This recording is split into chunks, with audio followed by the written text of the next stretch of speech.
it's good. I think it's good. Okay, great. Cool. Hello, YouTube.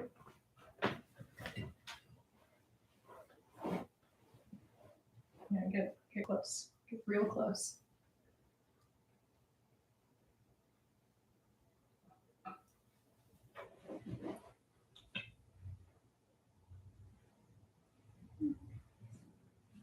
All right, hello, Tessa. Hi guys. Hi. How's it going? So great.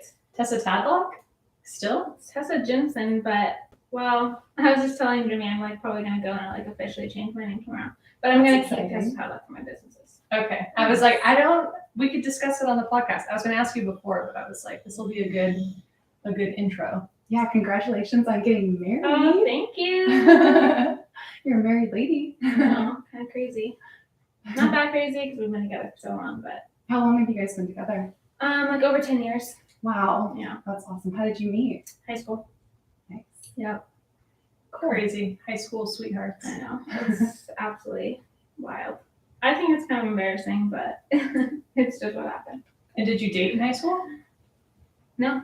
Oh, okay. Just Jimmy my senior year. Okay. Yeah, he's my only boyfriend. That's why I'm embarrassed. Okay. Yeah. That's you, like you super found the weird. one though. You Yeah. were like, I don't need to look anywhere else. Yeah. He's the guy for me. Yeah. I love that. I feel like I'm just like, I feel like when you hear that, like, you just get a picture in your head. And I feel like I'm not that person, Mhm. but clearly I am that person. But I feel like, I don't know. You know what I mean? Yeah, I think it I feel like I means- wasn't that girl, and I wasn't in high school like, I want to marry my high school sweetheart. I only want to have one Totally. boyfriend. I mean, I was more like that than I am now, but you know what I mean? I don't know. It just happened that way. Yeah, you just know what you want. I mean, I just fell in love with them and never thought of both of them. You know? Oh, well, and you both live such like, well, I guess you're married, so that's traditional, but I feel like your careers are both fairly untraditional. Yeah. So to like find each other so young and then to both move into that space is interesting. Yeah, it's definitely crazy how we've grown together because he like when he was in high school he like wanted to do finance or something stupid like it's crazy how we ended up where we did. Yeah. So where are you from? Olympia, Washington. Okay. And how did you end up on the Central Coast? So I always knew I wanted to move somewhere warm. I always thought like California I would want to live one day. And then like me and Jimmy went to college in Seattle together and we always talked about moving to California. We were thinking San Diego. I'd never heard of it here before. And then my dad was gonna possibly move here for his work, so we just like Googled it and it was like you see all like the green spring images and I'm like, oh my god, this is the prettiest place I've ever seen. And like long story short, we visited, fell in love. Moved here, like the day I moved here, I told Jimmy I'll live here for the rest of my life. Literally have not missed Seattle for one moment of my life. Amazing. Yeah, I just got back from Seattle. Yeah, It what'd you think? Well, and I was texting you and you were like, oh, get ready to be cold. And Danielle and I lived together and I was like, oh my God. Like I was not thinking of packing this way. Like I have to rethink everything. Yeah, it was fun, but I was definitely ready to like see the sun again. I was there for 4 days and didn't see the sun once. Dude, So- we always go back for Christmas, which is the worst time to go back. Like I only want to go back in summer, and it's seriously so draining for me. I get back and I'm just like, I can't even tell you, I'm like beaming. I just love it here so intensely. And I hate it there. So. Yeah. Take me to the beach. Yes. Well, so how did you get started into creative entrepreneurship?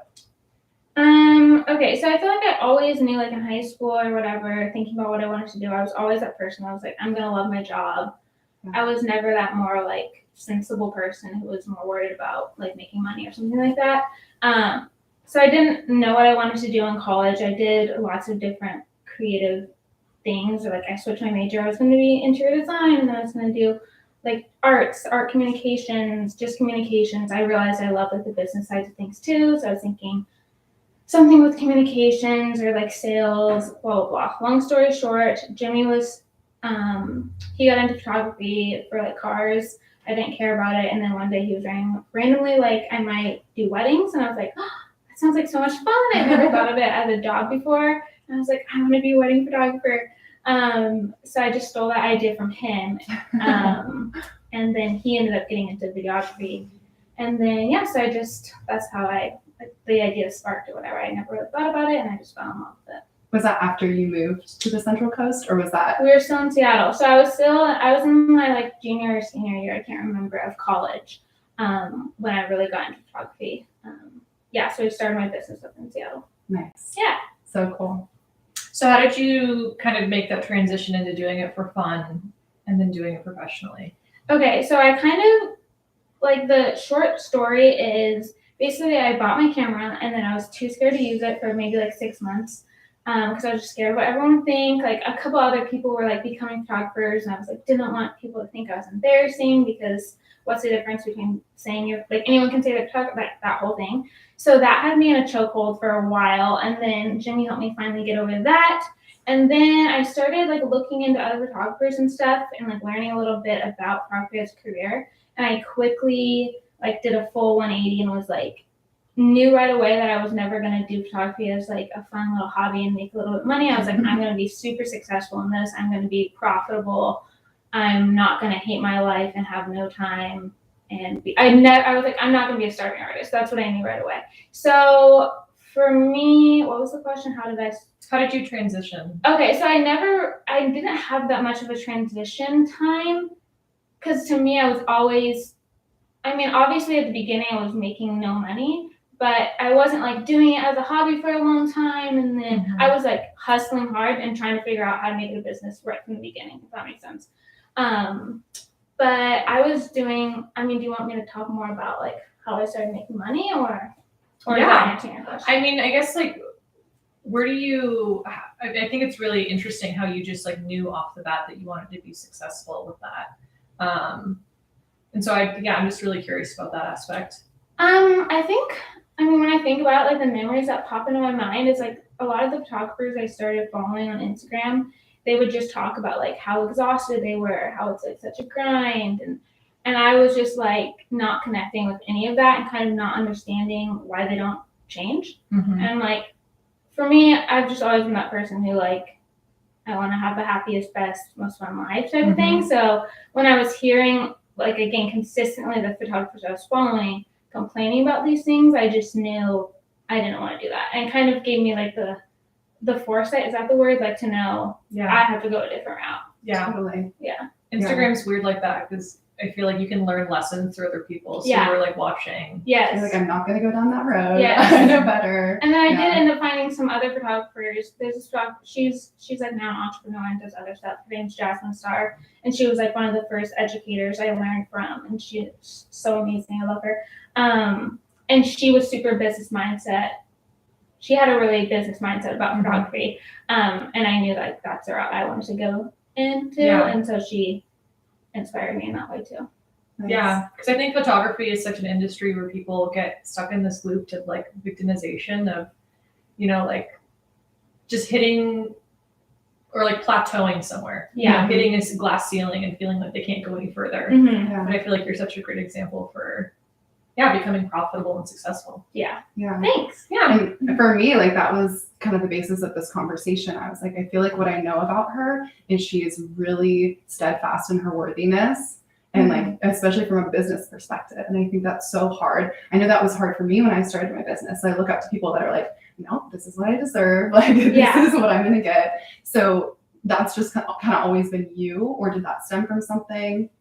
I was thinking about that when I like looked over the questions you guys were going to ask about worthiness. My first thought was like that I have never super struggled with worthiness. Obviously, it's not black and white, but I was thinking like at the beginning, like I was telling you, I was really worried about what people thought. Like I literally didn't pick up my camera. So I guess that kind of can be lumped into worthiness because obviously I like didn't think I was worthy, or like, I don't know. I would say I was worried about other people's opinions, but I guess I don't know if that's just. But you're like, I can go out and do this if I wanted to. Well, I mean, I struggled with that, but then I think once what happened was once Jimmy and he like was helping me with it, and he was just.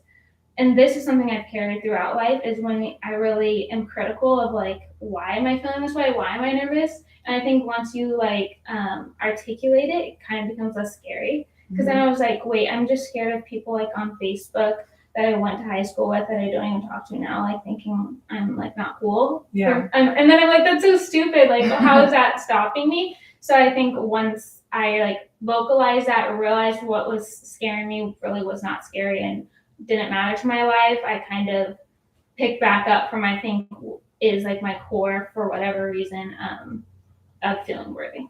Yeah. Yeah, I feel like watching you, you're like such a rare example, at least for the photographers I know. It's like even the photographers that I know who are successful, they still have this level of, I don't want to say like lack of confidence, but I feel like you're definitely like a rare example of someone who's just so confident in what they're doing and like believes that they should be doing it and will show up. And you're still are you comfortable sharing your age? Yeah, I'm Okay. 28, Okay. 29 at the end of this month. Yeah, so you're 28 and we'll talk about it later, but you're like transitioning into a new aspect of your career, which is super cool. So to already become so successful at such a young age is really impressive. Thank you so much. Yeah, I feel like, and it's something I've tried to bring into like all my education stuff is like, I think these building blocks like so often get overlooked and people are more worried about like posing and editing and all that stuff. But I feel like if you don't have these building blocks of like feeling worthy and like, like wanting abundance in your life and all those like, kind of positivity things, I feel like you're always going to be feeling like you're hitting a wall and never like hitting that glass ceiling over and over. You know what I mean? I think that like you have to have those core things before you have anything else. Yeah, I completely agree with that. Did you learn that from anywhere, or do you think that's just innate within you? I know I've talked about this with you before, and I've tried to think about that, and I feel like it's just like probably a mix of so many things. I feel like my parents always told me I could do whatever I wanted, and I think part of it is probably innate in me and, obviously just different learned experiences. I've always been like the most curious person. So I've always, especially in my like post high school life, been really like introspective and trying to learn about myself and better myself. So I'm sure it's just like a million different things, but I know, I think you're right. I think I have asked you that like every time I talk to you about what's your career. Secret? How are you so confident? Yeah. And just like calm and successful. It's honestly, super, super honored to know you just in that aspect and like to look up to you. Thanks. With everything you're doing. Like I said, at 28 to, what were you just acknowledged for? You were one of 2021's Bride magazine. The Bride magazine, top top photographers. That's so cool. Oh, thanks. Yeah, that's such an honor for you. Do you have anyone that you look up to? I was thinking about that question too. Honestly, no one like super came to mind except for like Jasmine Starr, who I was telling you about. She was like one of my biggest educators at the beginning, so that was amazing. Like more recently, like do you guys know Gary Vee? Yeah, I love him. I think he has a lot of my same. He's very different than me, but I think he has a lot of the same like qualities of just like believing in yourself and like abundance, gratitude, empathy, like all those kind of things I like super love about him. He's really, I feel like his message is all about like there's always a way. You just have to be just doing it. Yeah, you just have to do it and figure it out as you go. And enjoying the journey, which I am like huge on. I'm always trying to think about that and like making sure. I think that's like the only thing that matters in life. And it's so easy to get stuck in like the goals, which are important too, obviously, but like I think your life is how you spend it every day. And I think he's all about that too, so it's like if you're enjoying whatever career path you're on, the daily grind of it, like isn't that winning in life? Yeah. Have you always seen life that way?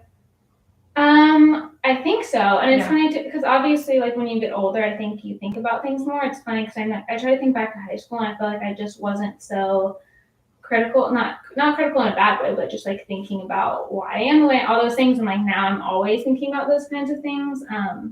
So I think I have always like, I'm a 7 Enneagram. I'm obsessed with Enneagram. Do you guys know that?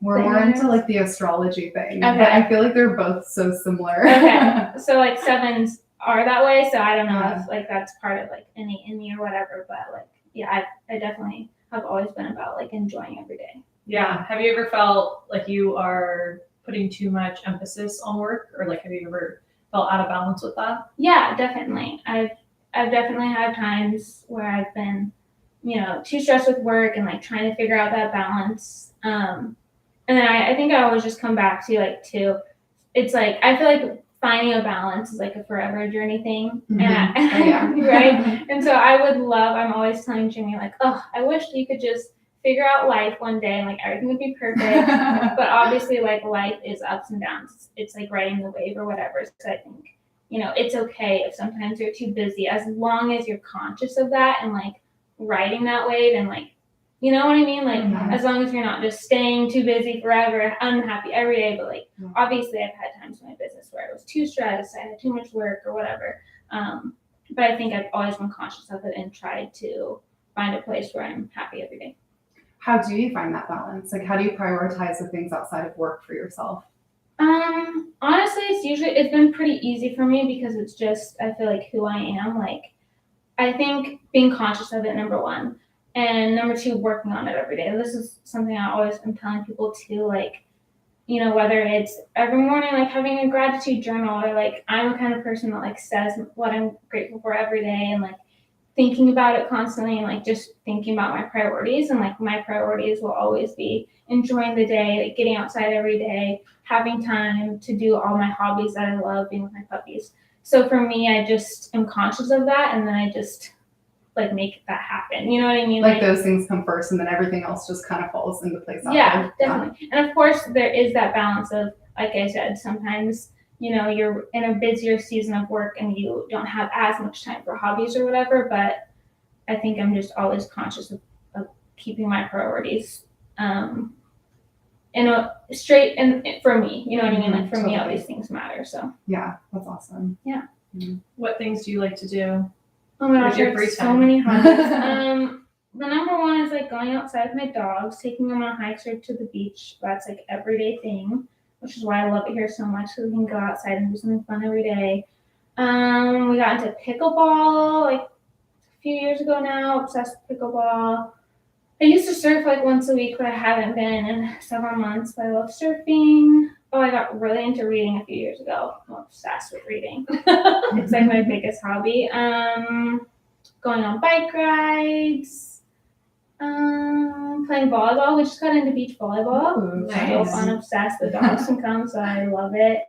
Yeah, I love playing all sports, even though I'm like not that athletic. Oh, we have a boat, so we haven't gone boating in a while because the lake's been empty, but we go wakeboarding. Yeah, I have lots of hobbies, and I love them all. Do you ever get caught up in social media? I feel like you wouldn't even have time, but I'm curious, just coming from like someone who works in social media and like it's important to promote your business, like do you ever get sucked in? Sucked in as like spend way too much time on it, or yeah. Oh yeah, definitely. I'm like a TikTok addict. The only thing that keeps me from being less of a TikTok addict is reading. If I'm like really into a book, that's the only reason why I won't be on TikTok. But yeah, I'm obsessed with TikTok. Maybe I should read more books. Reading is so fun. Do you have any like book recommendations? Okay, so I'm a romance reader, so I like spicy books. Spicy. I think you said spacey. Spicy. But yeah, I have a huge list of book faves. Okay. If you want them, let me know. Yeah, we'll hit you up. Do you ever, so back into the social media thing, do you ever like, have you ever fallen into comparison in that arena? Definitely. It again is one of those things where I feel like I'm just comparing myself. Well, when I say, I feel like, I can't speak. So I've taught a lot of other students through like workshops and mentorships and stuff. And I feel like it hasn't been a massive struggle compared to like other people I've heard of, which I'm super grateful for. But I've definitely, of course, like been, you know, trapped in the comparison game. I think the biggest thing for me was just realizing, like always going back to your priorities, because sometimes it's easy to be like, oh, these other photographers doing X, Y, and Z, and then realizing like, do you even want that? You know, like traveling is a huge thing. Like so many photographers have been comparing themselves to other, like been stuck in that trap of comparing themselves to other photographers that travel all the time.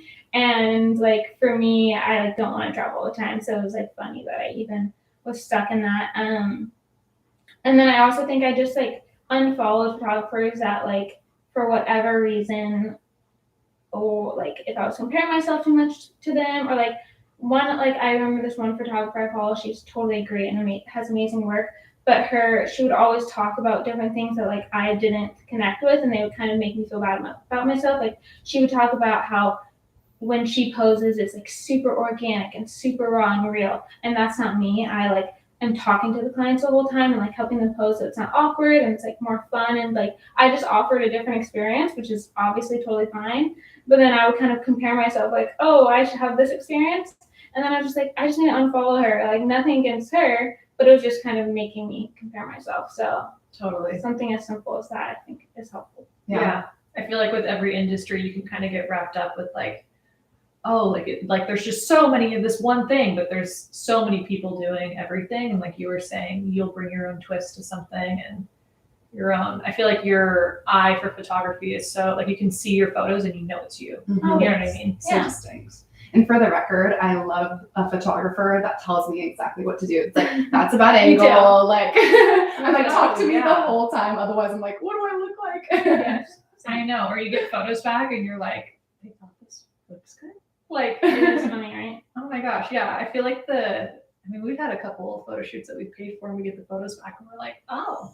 We could have done that better Yeah, we ourselves. could've It's always funny to see like what photos like the clients will post and stuff, because sometimes you're like, I almost didn't even give you that photo, or like, you know what I mean? Like that's not what I would have, like Mhm. obviously everyone sees themselves differently and is their own worst critic too, so it is funny, like, But yeah, we were talking about that the other day. It's like Yeah. someone will take your photo, whether it's professionally or on your phone, and one person will think like a certain photo is the best, and then yeah, like you said, you'll see what photos they choose they think is the best. And you're like, oh, I didn't even like look at that photo that way. Yeah. Which is so funny. All in good perspective. Yeah. Yeah. Well, what do you do when you lose inspiration? Do you ever kind of hit a wall creatively? Yeah, I think the biggest thing for me is making sure I have so much downtime. And again, I feel like everyone is different. Like I feel like I'm more on the scale of need a lot of downtime or like time not working. And maybe some people are more fueled by work than I am. But yeah, I feel like if ever I'm feeling uninspired, that means I need more time away from work. Yeah. Have you always had the freedom to kind of make your schedule like that, and so you have free time? No. I mean, at the beginning, of course, I was hustling more. Or like, when I first started, I was still babysitting and I had other jobs to pay the bills and stuff like that. But I think also at the beginning, when I was working more, I was more excited because it was brand new. Mhm. But I think later on in my career, I have like had the amazing opportunity to not work as much because I had demand and I could raise my prices enough to have the free time that I needed. Yeah. I know it's funny looking back on like when I first started my, making jewelry and stuff. It's like I was working so hard all the time, and if I even think about going as fast paced as I was before, like I get burnt out in like 2 days. Yeah. It's just way too much. Mm-hmm. But it was so fun then. When Yeah. you're starting out, it's like all you want to do. Yeah. So how do you define success? Because I feel like we have been using that word a lot with you. Like you're so successful, which you are. But would you deem yourself as successful? Like, are you okay saying that? Yeah. I think, my definition of success is like enjoying the journey. Mm-hmm. And so I think I definitely have enjoyed the journey. And of course, that means there's been horrible days. There's been days I've been bawling because I was so stressed or disappointed, whatever. But I think like overall, I've made it a priority to enjoy the journey. And I think I've been successful in that. Yeah. And so for me, that's successful. Yeah. And I guess what would you like attribute your success to photography? Like, is there anything that you specifically think of when you're like, oh, like this is why, like you said, you have such a high demand now and with your clientele and you can be more selective and things like that? So many things, of course. I think, like I said, I really do think like the biggest reason for my success is all the things that aren't necessarily photography related. Because like I'm a big believer, and I'm always telling my students like there's people who have work that I would look at and think this isn't great work, and they're doing they're super successful financially, and they have a big demand or whatever, and vice versa. There's also people that like I love their work and they don't have a high demand or whatever. So I think a lot of the big reasons for my success are those things like me believing in abundance, me working on myself, me making sure I'm enjoying every day, me having a good relationship with money, all those kinds of things, like me knowing there's no glass ceiling, like all those things like that I think is more about me as a person has helped me with my business so much. Did it just mainly grow like word of mouth or? Were you promoting anywhere specifically? Yeah, so at the beginning, let's see. So one of the biggest ways I grew at the beginning was Thumbtack. Have you guys ever heard of that website? No. It's just, it's like one of those websites where you can find any profession, like a house cleaner, a dog walker, whatever, photographer. So that was a way at the beginning I grew. I used that website and had to pay for, I think now they've changed how it works, I know, but basically before, if someone wrote that they wanted a wedding photographer, I would like see their post and then I would pay to respond to them. Okay. So I made a ton of money on that, which is super funny too, because at first I was like searching a million ways like how to market or how to get clients, and I found Thumbtack and I'm like, I've never heard of it, this won't work, but I just tried it out anyways, and I was super successful on it. And then I was researching more about it, or like looking at more, and I was on Facebook. That was like the big thing back then. There's like lots of Facebook groups for photographers, so that's where I got a lot of my education too. Sorry.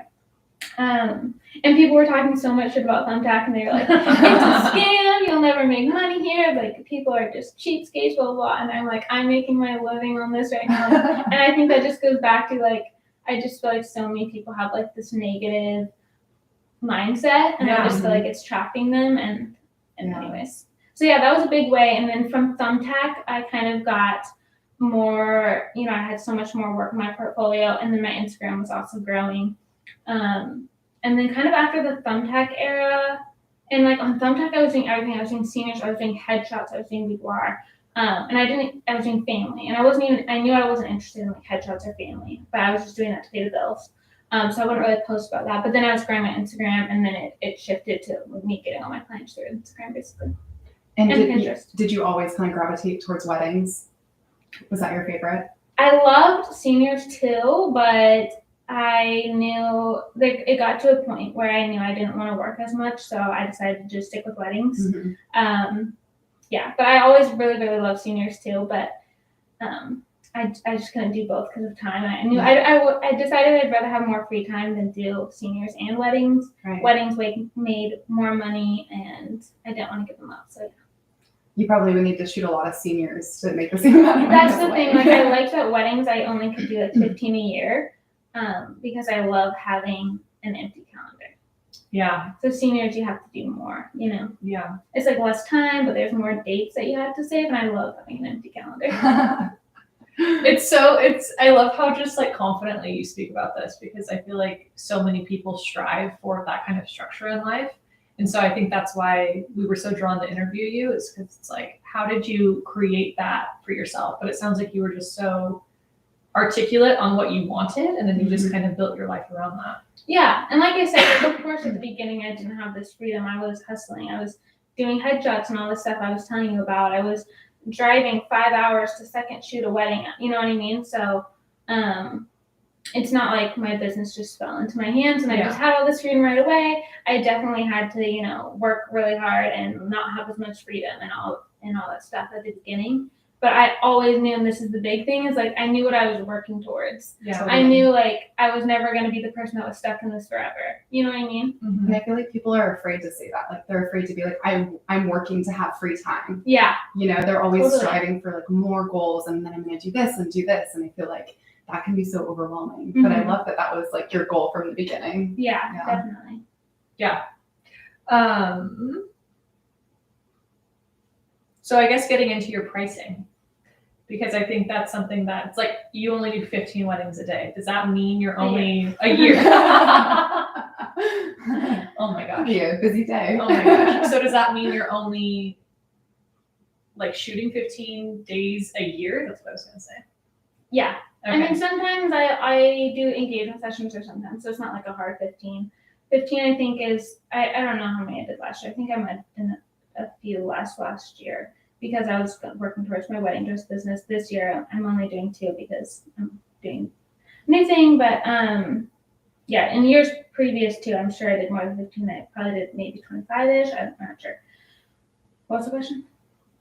Yeah, but yeah, so 15, what that means I'm only working 15 days. Well, I'm only shooting 15 days a year. Of course, I'm like editing and doing other stuff. I also had I have an associate shooter, so she'll shoot.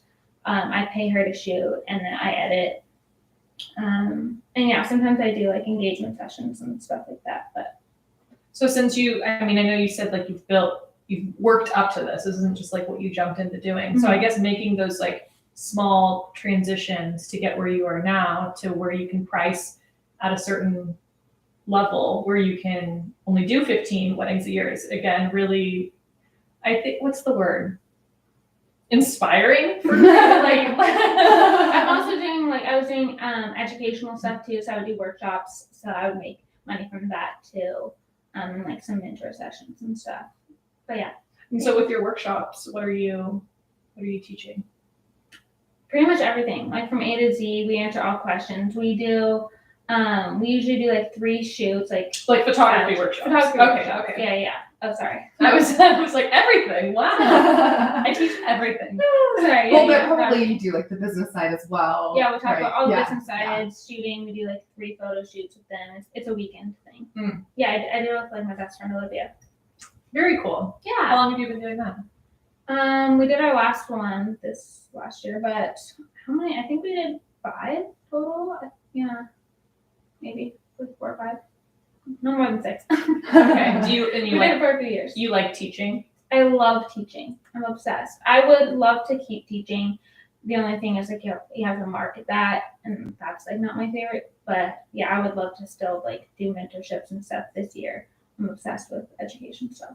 Okay. And so what I was trying to get to, I guess, with your pricing is like, how did you get to that place? And you probably teach about pricing within your courses. About pricing. Yeah. Because again, with photography, I feel like there's such a wide range of what you can charge. Totally. And people, I think it goes back to confidence, right?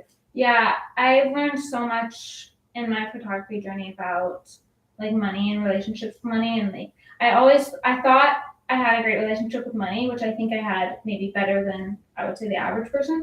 But then I read the book You're a Badass at Making Money or something like that. Have you guys ever read that book? No. I'm obsessed. Maybe that's the first book. Yeah. Well, I'm not You sure reading totally this. read it. You guys would be so into it. It's basically about like manifestation, abundance.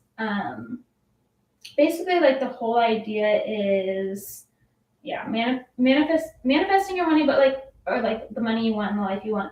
But first, you have to like break down and make sure that you aren't having like a negative connotation with receiving money. And let me tell you, every single student that I've ever taught does. Yeah. They have such a negative feeling with money, so much guilt over accepting money. So much guilt, you guys. It's crazy.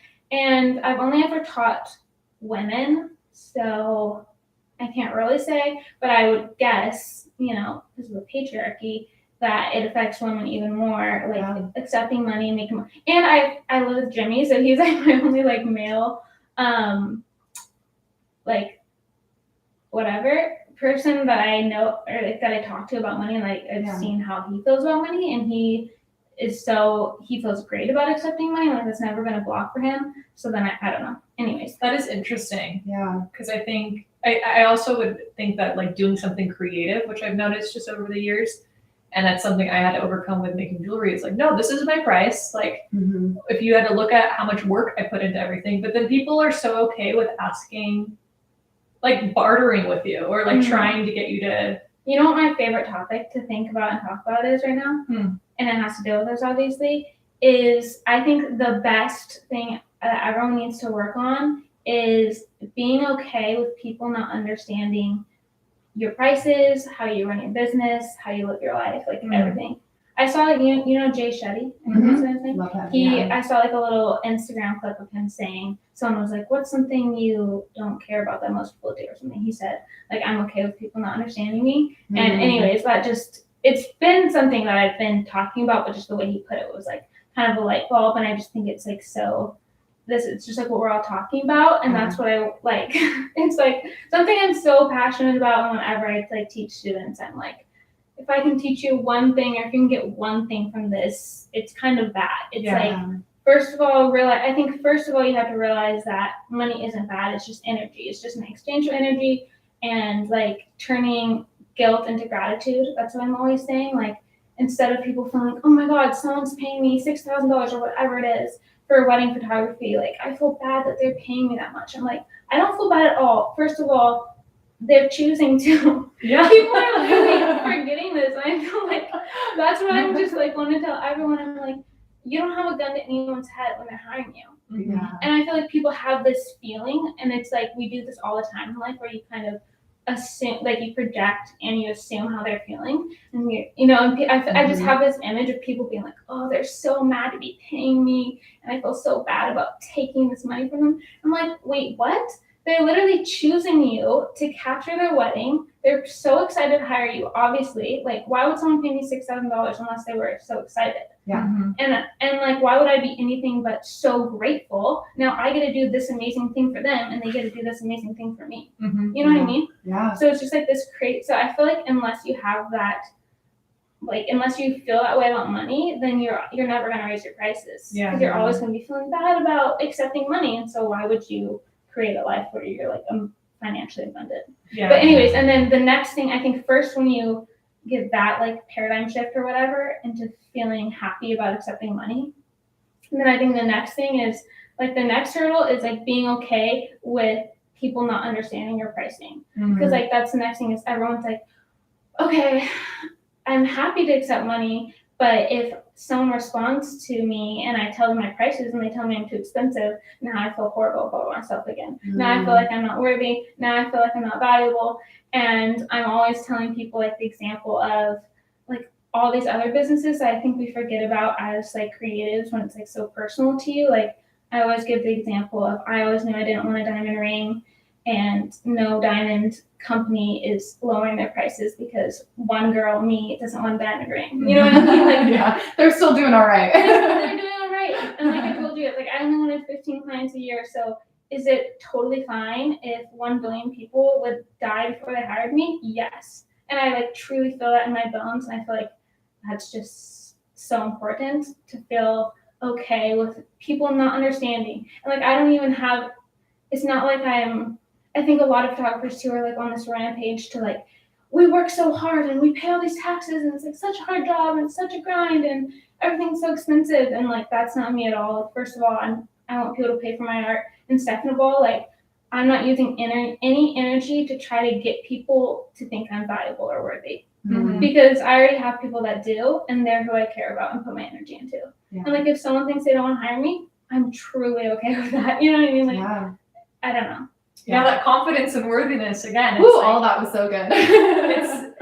it all comes back to that, because if you don't have the worthiness in yourself, then how are you going to believe that? Exactly. And again, it's too something like, I think I've been working on this. You know what I mean? I always tell people this too. I feel like it's like an exercise or whatever people say. Like, for some people, like Jimmy is an example I always give. Like, I feel like he's the type of person where he learns this thing and then he embodies it the next day. Where for me, I like have to live and breathe it every single day and remind myself of it. And I think a lot of other people are like that too. So I feel like if someone's listening to this and they want to be like that, but they feel like they're not, I feel like it's something we work on every day. You know what I mean? Yeah. Totally. Agreed. Wow. Mic drop. That was so good. Even me, I'm just sitting here like, yes. Okay. This is my favorite topic, so I just had to go crazy. This is why we wanted to talk to you all of this. It's so true. Because again, I keep going back to jewelry, but it's like people, if I'm like selling an event or something, they feel so comfortable coming up and telling me what they think about what I do. Some people are praising me and are so excited to buy the jewelry. Some people want to stick their nose up at me, but they don't know, again, like what material I'm using and the quality of it. And like you said, it's your artwork, you know what I mean? So they're paying for your art. Right. And it is hard when, I totally understand how it's like that knee-jerk reaction. Like when someone tells you you're not worthy, it's hard to not absorb that into yourself. And so that's why I feel like for me, at least, it takes so much practice. Yeah. And if you quit jewelry every time someone told you that it wasn't good enough or your prices were too high, you would have been out of business a long time ago. So if you want to keep going, you can't rely on other people's opinions. Exactly. And that's what I was kind of talking about earlier with like the creative avenues. I feel like there's some weird mental thing going on where people feel like they can't, raise their prices or even get paid what they're worth just because they're doing something creative. You know what I mean? I feel like for some reason in our society, we value the creative, careers a little bit less. Maybe we're moving into, and people like you, I think, are a great example, of staying in your worth and like pricing what you should, and because you deserve to live a abundant life just like everyone else, but you don't have to be like in a corporate job. Yeah. Grinding I know away. there's like this weird thing where I feel like people who have a corporate job who are making a lot of money, whatever that is to them, they don't deal with the guilt that I feel like a lot of creatives do, or if you're on your own making that money, for some reason you feel bad taking the money directly from people. Yeah, what is that? I don't know. And I've tried to think about that a lot. And I'm also like reminding people, like, when people pay for me as a wedding photographer, like that's like an art, and I'm not like gouging them for like medicine they need. You know what I mean? Like same with jewelry or whatever. You're not you know what I taking mean? advantage. Yeah, you don't have to you don't have to pay for my photography if you don't need to. You know what I mean? You can hire someone cheaper, that's totally fine. So yeah, I think it's this annoying thing that is like taught in our society for some reason. Yeah, undoing that mental shift and game is like such a. I feel like when you decide to become an entrepreneur of any kind, or like, you know, like you said, make money on your own. Danielle and I talk about it all the time. It's like when you make money, you're literally like creating money and your income out of like nothing other than yourself, which is like so impressive. And I don't think a lot of people really put thought into that. But I also feel like when you do that, you have to do so, like you were saying, you're so interested on yourself internally and introspective and, you know, self-reflecting and all of that. I feel like you do so much more of that when you are on your own, you know what I mean? Because you are dealing with all the judgment. You don't have this like safety mechanism in place. So it feels like at times frustrating and, you know, can feel overwhelming because you have to deal with all these other aspects that other people don't have to. But I also think like with where you are now, and especially transitioning to something else, it's like it sets you up for success because you're like so much more of a, I don't want to say well-rounded person, but like you go through those lessons. Yes, I've definitely grown so much by having, you know, this business for the last 6+ years. Yeah, it's true. It's crazy.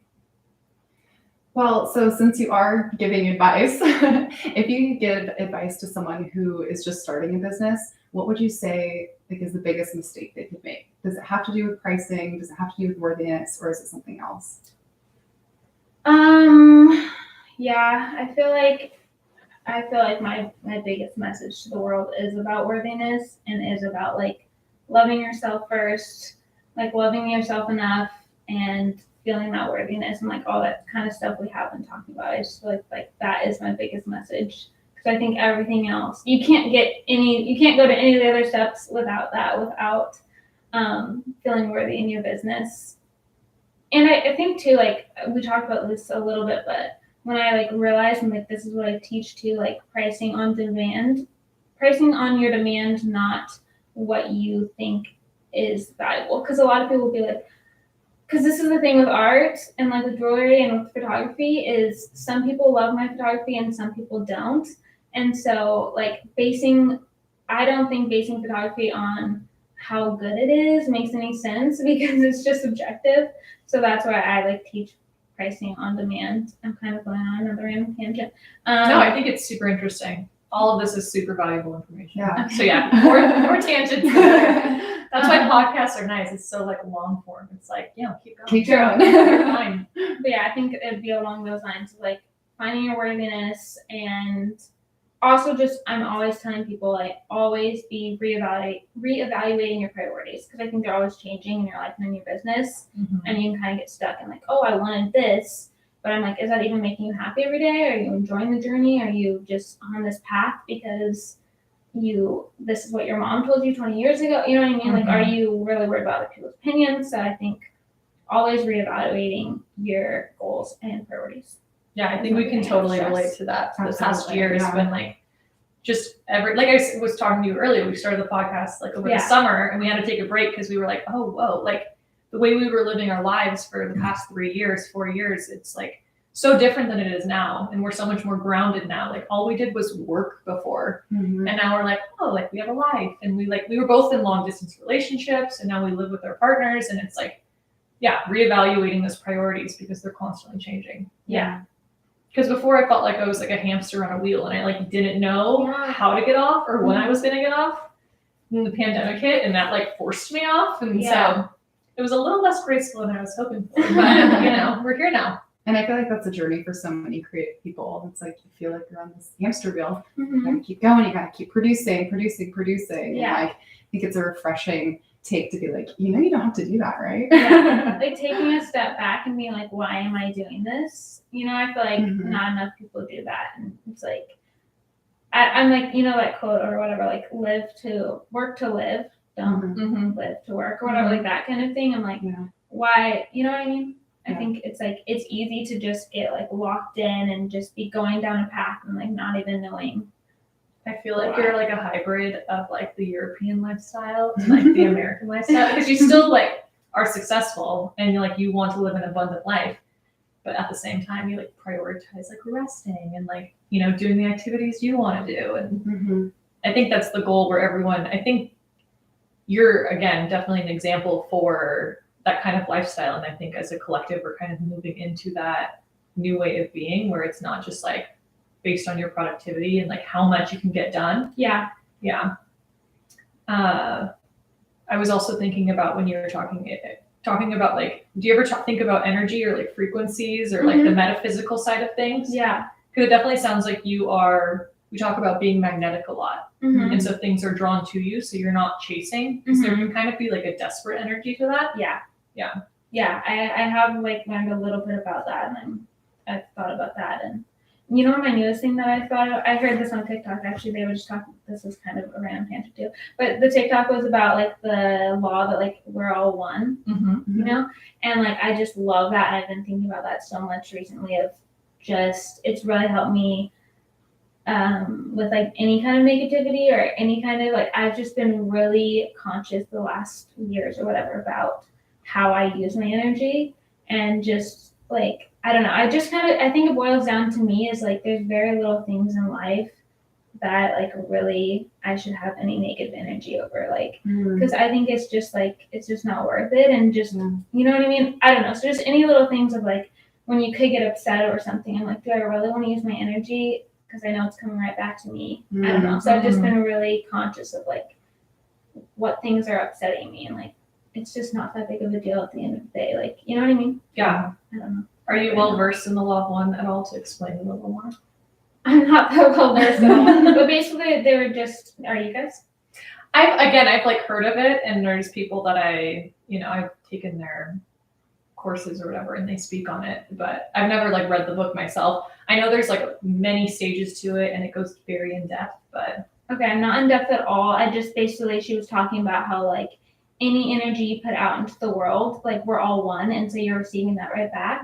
So just like this is like a little like karma, kind of like that, which I don't know. Karma is kind of weird to me because I'm like, good things happen or bad things happen to people, whatever. But basically like just this little example of like road rage or like getting mad at someone for like something so small as that. I'm like, I just don't want to have any energy over something so stupid, or like just little things where like some people would get annoyed. I've just been way more conscious of like just giving grace to people, and just like I just don't want to put any bad energy out to the world. Like I don't know, people like, so I'm always trying to have like giving people the benefit of the doubt, and also like realizing everyone's always projecting, you know what I mean, like their insecurities or whatever onto you, so like not taking things personally.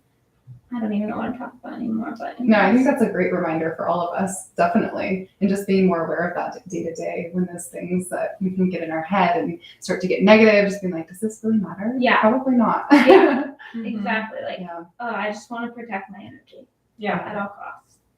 Yeah, I think that's such a lesson. Like I mentioned this in our last episode. Like if you're getting worked up about something, is this going to matter in 6 months, a year, even a day? Totally. Like, is it worth it? Right. Exactly. That's like what I'm obviously not perfect at it, but yeah, that's what I'm always trying to think about. Like, I feel like other than like the death of a loved one or like something like really important, like at the end of the day, it's like we're on this wave. Like there's gonna be ups and downs. Like I don't know. Yeah. Have you had any like life experiences that teach you that, or is it just kind of through resources? Yeah, I think it's just like I said, I'm just like obsessed with learning about myself and why, and I'm learning about other people too. I everything in life is just so interesting to me, and I'm just like the most curious person. So I'm always learning. Yeah, curiosity. I think that's so healthy to want to be bettering yourself. I think when you become stagnant, that's when, I don't know, life is always constantly moving. So you're kind of setting yourself up for, I don't want to say, the transition's going to happen whether you want it to or not, I guess is what I'm trying to say. So I think if you're like actively in the transition, you're going to flow through it like so much easier.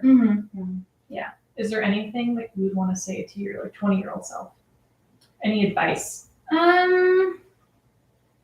I do joke about, me and my sister always talk about this because when she got married, I was like so judgmental and stuff. So I feel like I wish I was less judgmental, and that's another big topic that I've been loving thinking about lately is like when you judge someone, it's like really a mirror or whatever. Like I've been trying to learn more about that and dig into that. And so now that's something I'm always critical of. Like if ever I'm feeling judgment towards someone, I'm like, what is this telling me about myself? You know what I mean? And I think that's also helped with empathy of like learning that about other people too, and like the whole not taking things personally, because like that's what everyone does. So I think I would have told my 20-year-old self to be more introspective about why you're judging people, and that it's really, your own insecurities and stuff like that. It's like a projection. It's a projection, yeah. And just learning, and I wish I would have just been more into the mindset of like life's a wave, which it kind of was, but I also think I've always been, I think it like goes back to like me being a 7 or whatever, like I want to be happy all the time. And so I've been trying to like also sit with negative emotions and that kind of thing. But what was I going to say? Oh, but I've just kind of always had this like innate within me where I want to reach that happiness. And so I'm always having to remind myself like there is no happiness. It's ups and downs forever. Yeah.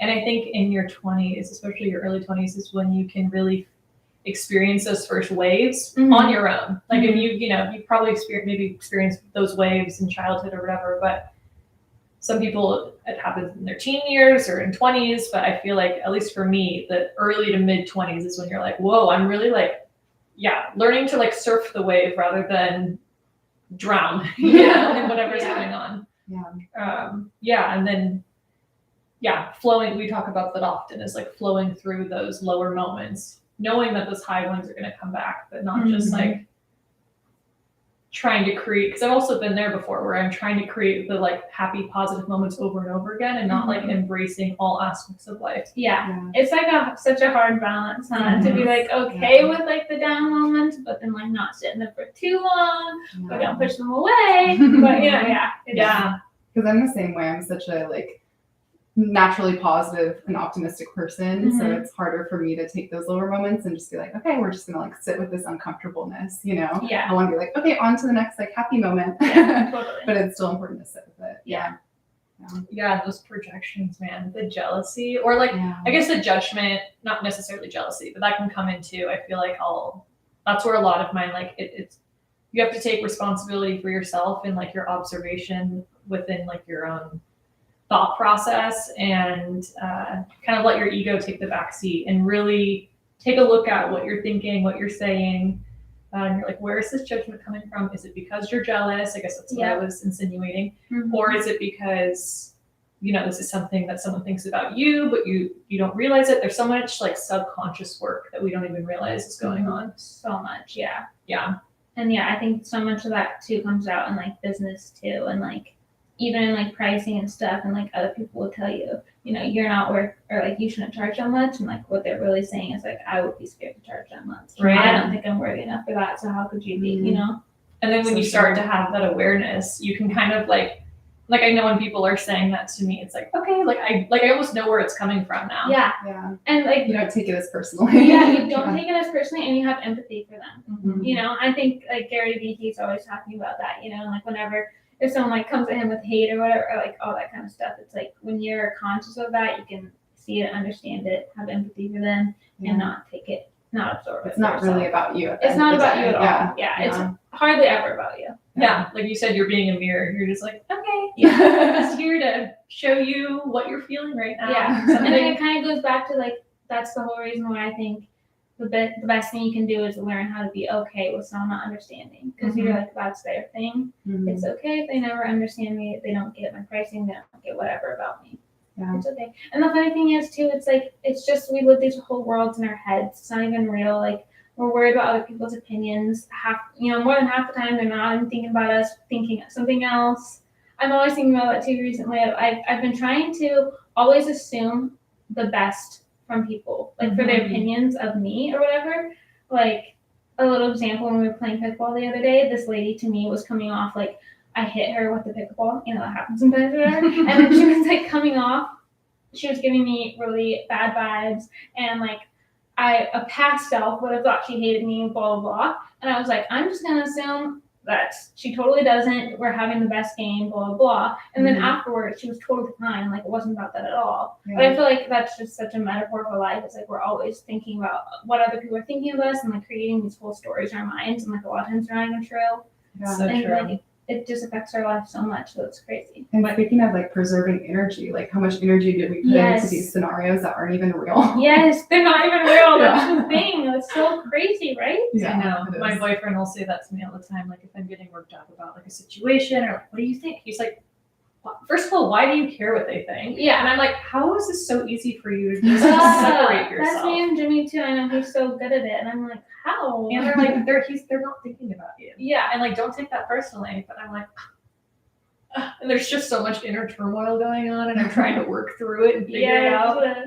I know, like it's might not even be happening, and even if it is happening, it doesn't actually matter. Mhm. But it's obviously so much easier said than done. And what you were saying kind of goes back to the projections, at least, in being a mirror. As you were saying that, I was thinking about the law of one and how, if we are all one and we're all learning like slowly through each other, that's what's so interesting. You can look at interactions so much differently because you're like, oh, you can show up to a situation and be like, I'm being a mirror for them and they're being a mirror for me, because in actuality, we're all one. I feel like we're like a Beatles song right now. Like, you know what I mean? Yeah. It's so interesting. Life is crazy. We're all here to just like help each other grow, Yeah. even in the negative. And I feel like that kind of helps with like the abundance mindset too, It's like, Yeah, absolutely. if I win, everyone else is winning. And I always try to teach my students that too, like being abundant and being your best self and being financially successful and all those things is only helping everyone else in the world. It's helping your friendships, it's helping your family, it's helping inspire other people. Like, and on the opposite end, feeling guilty about creating money, being too stressed, being overworked is doing nothing good for the world. Because I think, and it's kind of it's coming from an amazing place that people do feel guilty in a way, because I feel like it's because they are loving, compassionate people type of thing, you know what I mean? But it's just like, oh wait, actually, if you change that, it will only do good for the world. You know what I mean? 100%.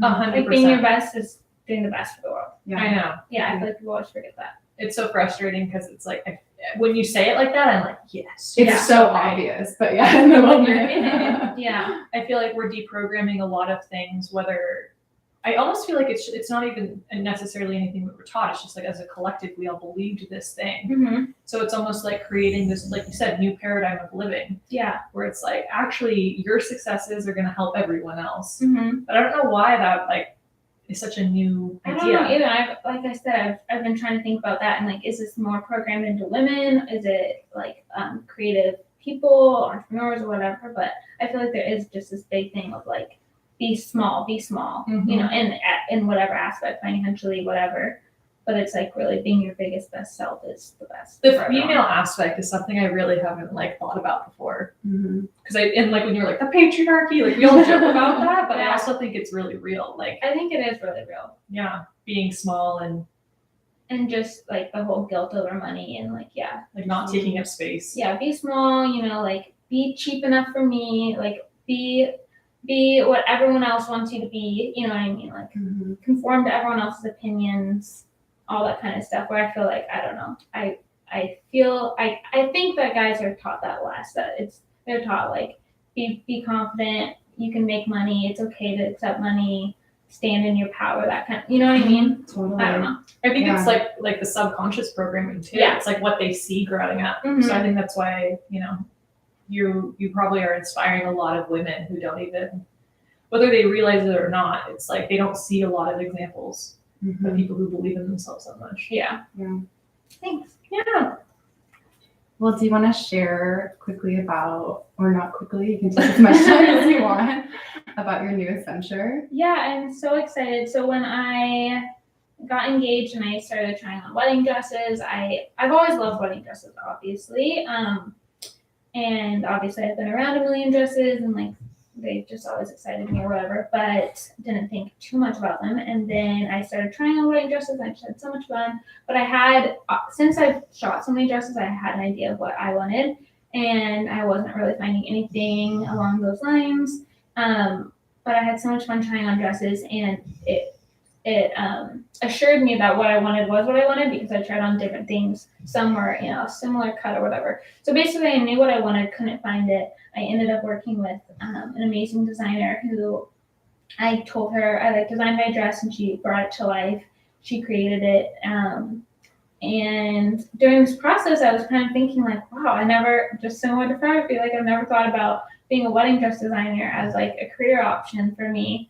But like, this is so fun. Like, she would send me different laces and different fabrics, and we would go back and forth in the design. I just loved it. And so I was just like, you know, talking to Julie, like, I want to be a wedding dress designer, not being too serious.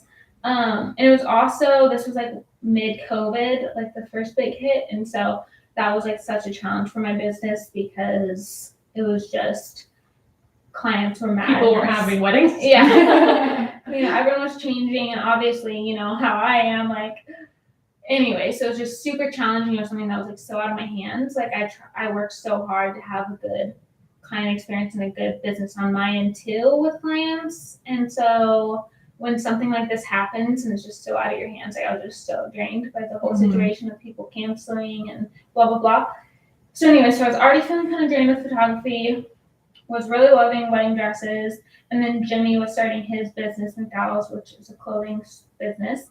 And so I was just seeing more about that world and thinking more about that world, which I already knew, obviously, like with doing education stuff and like doing a few products, that I was already aware that my business was reliant on me being there. And, you know, that's obviously not going to be, it's going to be a way different business model than like a product where it's more, what's the word I'm looking for? But you know what I mean? Like, I don't have to be there every single. Yeah. So anyways, It's just way different and better in some ways that I was thinking. So long story short, I just kind of was thinking more about wedding dresses, being a wedding dress designer, and I was just realized I was more excited about being a wedding dress designer than it was about photography. So yeah, it's not that I didn't love photography anymore, but I was just more excited about this. And of course, I love change, and yeah, I didn't think I always knew I would do another career in my life. And so, yeah. So now I'm creating my own wedding dress design business. And yeah, I'm going to have my wedding dresses in stores. That's the plan. And yeah, it's been everything I ever dreamed of so far. It's been so much fun. I'm obsessed with it. You're just becoming more inspiring as the So conversation exciting. goes I on. love how much you lit up too. Like when you're talking about your business, you're like a little more straightforward. And then when you talk about this, you're like, your face just like lit up. Oh, okay. I mean, this I've never talked about before. Like everything else I've talked about a million times, but I'm obviously so passionate about everything I talk about. Totally. But yeah, I'm so excited about this new venture. I was like, literally, like, I'm working on sourcing fabrics right now. So like right before you guys got here, I was like, looking at fabrics is just so much fun. So fun. I remember when you told me a couple months ago, I was like, first of all, kind of in shock, because it's, again, just so impressive that you believe in yourself to like take this leap of faith and to start this new venture. But I was like, at the same time, like, of course you fucking are. Like, that's Tessa. What do I expect? Like, she knows her worth and this is what she wants to do, so she's going to do it. Yeah. Yes. That's true. Yeah. I feel like, also, like, when I was starting photography and when I was really, like, after I had that whole time where I was scared to shoot, after I got over that, I also just knew, like, if I work at being successful at this, I'm eventually going to be. You know what I mean? Like, the only way I wouldn't be is if I quit. I don't know. You know what I mean? So I feel like that's kind of my attitude in life. I never question if it's going to be successful. It's just, like, a matter of when type of thing. Yeah, I feel like that you're setting yourself up for success, because there's not going to be, like, roadblocks. I feel like every time you start to question yourself, you stop the momentum. You know what I mean? So I feel like your momentum just starts to pick up even more. It's when you have that belief system. Yeah, that's true. And you're like, I got this. So, and it sounds like you already explained the next question, which is like, how did you feel that intuitive shift and just kind of lean into it? When you said that you like change, I feel like so many people don't like change. You get really freaked out with change. But again, I feel like that's setting yourself up for success because you're like, oh, like it's a part of life and we all need the only constant is change. So if you can get on the ride and go along with it, then you're going to be great. You'll enjoy it. Yeah, I love change. So I was so excited. You were like, all right, here's my next thing. Yes. So happy. You were just waiting for that little spark of inspiration to hit. Yeah, like I wasn't like I said, I didn't ever not love photography. So I wasn't like looking or thinking like I need a new job, like what am I gonna do next type of thing. It just happened organically and I was kind of like, this feels like a perfect time. I'm like ready for something new. It's like the magnetism thing again, like you were a magnet and it came to you. It found you. So do you have any advice that you would give to someone who is taking a leap of faith? Not only believe in yourself, but put in work to make that a reality. Like believing in yourself and believing in your worth. Like whether that's saying out loud that you're grateful, or I was listening to a podcast the other day where someone said they like gave themselves a high five every day in the mirror and that changed their life. Like on the mirror or yes. like with okay. And she literally said it changed her life. I didn't finish that podcast, but it's like this big book thing, and like she's like this really successful, I don't know. Anyways, but and it's also about filling your life and your mind with those positive things, whether that's podcasts or books or whatever, or like surrounding yourself with people that believe in you, all that kind of thing. But like put in the work to love yourself and believe in yourself and all that kind of stuff. Yeah.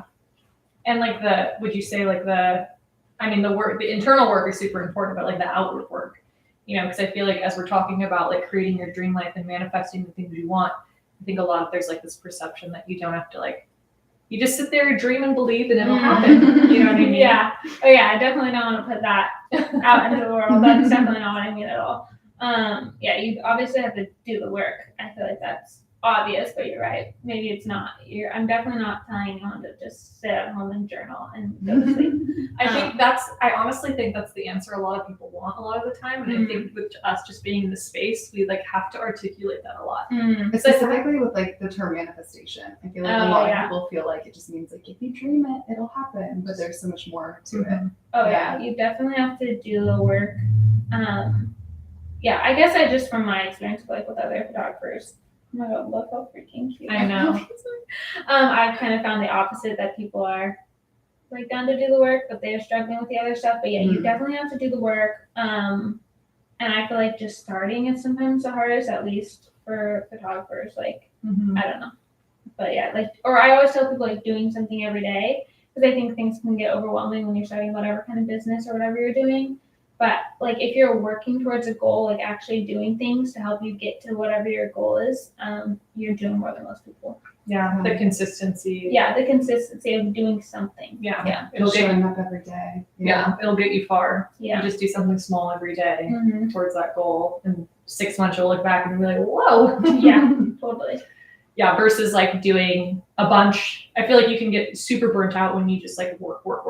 And then there's like, you're like, I can't touch this for like 2 weeks. And then maybe you get back to it or maybe you don't, but yeah. Well, good luck with the wedding dresses. Is there any kind of like timeline or announcements you can give us? So obviously, or just be patient. Yeah, it's definitely up in the air. So we're hoping to have like photo ready samples in April. Okay. We'll see what happens. So if I could have dresses in stores by this year, I'd be so excited. So that's kind of like the super rough timeline, but oh my gosh, I can't wait to see them. Me too, I'm dying. I've seen, my seamstress has made some samples, but like in the really cheap fabric, like that's how you do it at first.